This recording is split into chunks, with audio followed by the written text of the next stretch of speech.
आज हम पढ़ेंगे लेक्चर नंबर 2। पहले हम लोगों ने फिजिक्स के बारे में पढ़ा है, साइंस के बारे में पढ़ा है।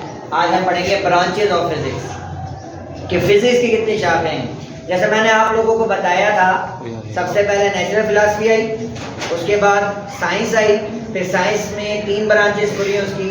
और कौन सी? फिजिक्स, केमिस्ट्री और बायो। और अब मेरे पास कौन सी है? फिजिक्स की ब्रांचेज हैं। फिजिक्स की ब्रांचेज आपके पास यहाँ पर जो 9 बुक ब्रांचेज हैं उनको हम लोगों ने आज डिस्कस करना है। सबसे पहली ब्रांच जो है वो मैकेनिक्स। 9 टोटल 9 नहीं है, 9 से ज़्यादा हैं, लेकिन ये जो ब्रांचेज हैं आपके सिलेबस के अंदर 9 ब्रांचेज है जिसका जिक्र किया गया है। सबसे पहली ब्रांच मैकेनिक्स।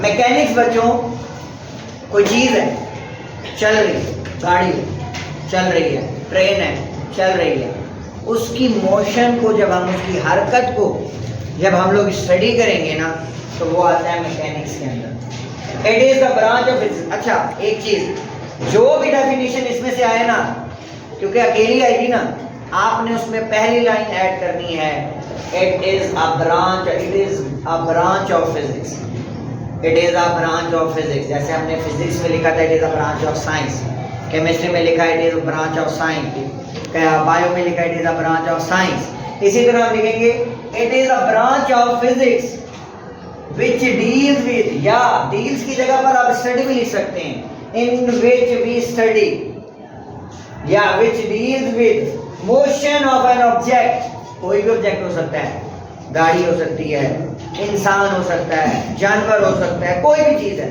उसकी जब आप लोग स्टडी करेंगे मोशन को, फिर इसके साथ साथ उसके कॉजेज कि मोशन किस वजह से हो रही है। बाइक है, किस वजह से चल रही है? पेट्रोल ना डालो चलेगी, धक्का लगाना पड़ेगा ना। पेट्रोल की बर्निंग हो रही है, बर्निंग से एनर्जी मिल रही है, फिर उसकी हरकत हो रही है, तो उसके कॉजेज एंड इफेक्ट्स, उसके फिर असरात क्या हैं। फायदा हो रहा है, नुकसान भी है। फायदा कैसे है कि आपको एक जगह से दूसरी जगह थोड़े टाइम में ले जा रही है, और नुकसान कहाँ होगा जब वो स्पीड से जाकर किसी चीज़ में से टकरा जाएगी, खुदा न खास्ता ब्रेक फेल हो जाए तो उसका क्या इफेक्ट होगा।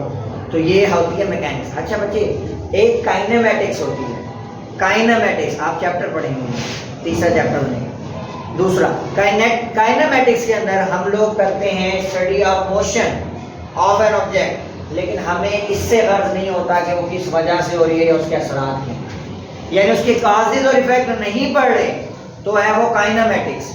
अगर उसके काजेज और इफेक्ट दोनों पढ़ रहे हैं तो वो मैकेनिक्स है। समझ आ गई mechanics? It is a branch of physics which deals with motion of an object, its causes and its effects. तो दूसरी ब्रांच है बच्चे हीट। सन की हीट है, लाइट चल रही है, बल्ब जल रहा है, इसकी हीट है, आग जलाई है, उसकी हीट है। It is the study. आप पीछे आप लिखोगे, मैंने अब नहीं लिखा, आप लिखोगे क्योंकि एक ही डेफिनेशन आएगी, सारी तो नहीं आएगी। It is a branch of physics, it is the study of nature, it is a branch of physics in which we study, या which deals with nature of heat। किस किस्म की हीट है? हीट कहाँ से आ रही है? सूरज से आ रही है, चांद से आ रही है। हीट के mode of transfer of heat. आप 3 ट्रांसफर ऑफ हीट पढ़ेंगे चैप्टर नंबर 9 9th क्लास में। कंडक्शन, कन्वेक्शन, रेडिएशन, ये आप लोगों ने पहले भी पढ़े हुए हैं, 8th क्लास की साइंस की बुक में होंगे। कंडक्शन, कन्वेक्शन, रेडिएशन, तो और उसके फिर इफेक्ट्स क्या हैं, उनके असरात क्या हैं, तो ये सारा का सारा हम लोग हीट में पढ़ेंगे। तीसरा sound. It is the study of physical aspects of sound. Physical aspects, physically हमारे कानों पर क्या असर पड़ते हैं। अब मैं बोल रहा हूँ, अगर मेरी आवाज़ आपको पसंद आ रही है तो आप खुश हो गए, मेरी आवाज़ आपको पसंद नहीं आ रही तो आपके फिजिकल एस्पेक्ट हो। जैसे हॉर्न है, नॉइज और प्लेजेंट साउंड में से यही फर्क है ना। कानों को पसंद आने वाली आवाज़ें आपकी प्लेजेंट साउंड कहलाती हैं, म्यूजिकल साउंड कहलाती है, और जो बातें, जो आवाज़ें आपके कानों को पसंद नहीं आती ना, आप उसे कहते हैं शोर, नॉइज। हॉर्न है, बस वाला पीछे आपके आकर और आप बाइक पर जा रहे हॉर्न बजा गुस्से से देखते हैं ना उसमें, क्यों? उसका फिजिकल एस्पेक्ट आपके एयर पर अच्छा नहीं।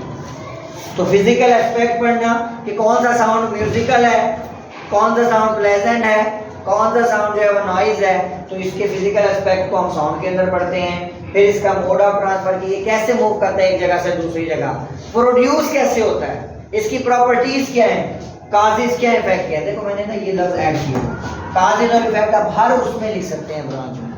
एक आप हर ब्रांच में लिख सकते हैं स्टडी ऑफ फिजिक्स, और एक हर उसमें आप लिख सकते हैं काजेस एंड इफेक्ट, कि उसके काज क्या है और उसके इफेक्ट क्या है, कैसे बन रही है और कैसे जो है उसके असरात। तो ये साउंड है। चौथी आप लोगों ने पढ़नी है बच्चे लाइट। लाइट ज्यादातर पूछी जाती है ऑप्टिक्स, ऑप्टिक्स की सूरत में कि what is optics, what is light. तो लाइट यही बात करेंगे आप, it is the branch of physics in which we study या which deals with light, study of light.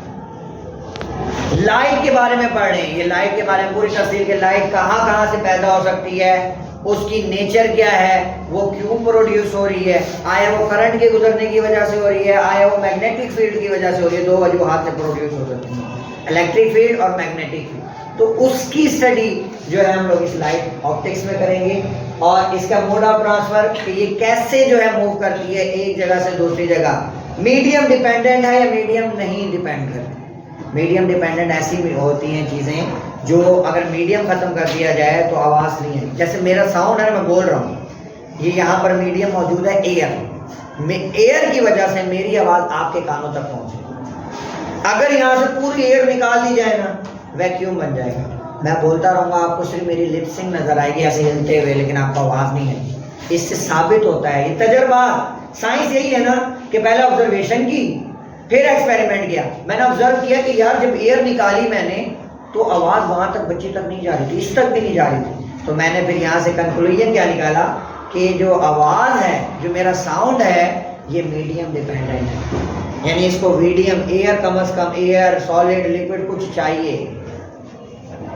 और लाइट में मैंने मीडियम निकाल दिया, मैंने बल्ब जलाया, बल्ब तो जल रहा था, रोशनी वैसे ही थी।